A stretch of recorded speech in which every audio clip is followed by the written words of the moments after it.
पुणे जिल्ह्यातल्या पारगावमध्ये जात पंचायतीनं वाळीत टाकल्याची तक्रार मोरे कुटुंबियांनी अनिसकडे केली होती। मात्र आता या प्रकरणाला वेगळंच वळण लागलंय। गावात अशा प्रकारची कोणतीही जात पंचायत अस्तित्वात नाही असा दावा गावकऱ्यांनी केलाय। तसंच या कुटुंबाला कोणीही वाळीत टाकलेलं नाही असाही ग्रामस्थांचा दावा आहे। पुण्यात अन्निसच्या आंदोलनात पोचलेले हे मोरे कुटुंबीय पुणे जिल्ह्याच्या पारगाव मधल्या जात पंचायतीनं आपल्याला वाळीत टाकल्याची तक्रार त्यांनी अन्निसकडे केली। गावातल्या दांभिक चालीरीतींना विरोध केला म्हणून जात पंचायतीनं आपल्याला वाळीत टाकल्याचा दावा त्यांनी केलाय। मात्र मोरे यांची ही तक्रारच चुकीची आणि दिशाभूल करणारी होती अशी माहिती आता पुढे येतेय।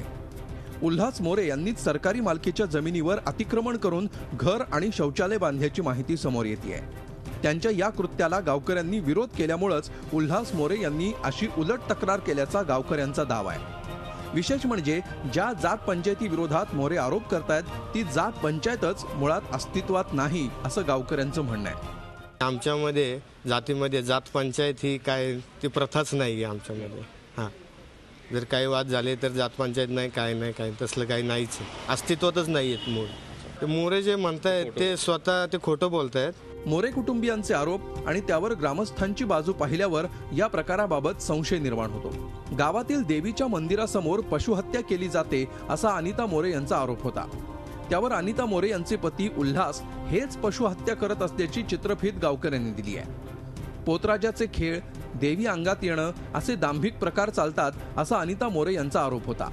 मात्र अनिता मोरे यांच्या सासूच्याच अंगात येतं असा ग्रामस्थांचा आरोप आहे। निवडणूक लढवली म्हणून वाळीत टाकलं असा मोरे यांचा आरोप आहे। त्यावर निवडणुकीला आम्हीच मदत केली असा त्यांच्याच जातीतील लोकांचा दावा आहे। जात पंचायतीनं वाळीत टाकल्याचा मोरे कुटुंबियांचा आरोप आहे। त्यावर अशी जात पंचायतच अस्तित्वात नसल्याचं ग्रामस्थांचं म्हणणं आहे। देवीच्या यात्रेसाठी वर्षाकाठी 4000 रुपये घेतले जातात। पुत्रविधीच्या नावाखाली अनिष्ट कृत्य केली जात असल्याचा त्यांचा दावा आहे। मात्र हे आरोप खोटे आहेत। उल्हास मोरे यांनीच सरकारी जमिनीवर अतिक्रमण केल्याचा ग्रामस्थांचा आरोप आहे। ग्रामपंचायत सदस्य असूनही सरकारी जमिनीवर अतिक्रमण केल्यामुळे मोरे यांचं ग्रामपंचायत सदस्यत्वच रद्द केलं जावं अशी मागणी ग्रामस्थांनी केली आहे। दरम्यान या प्रकारामुळे आता या प्रकरणाला वेगळंच वळण मिळालंय।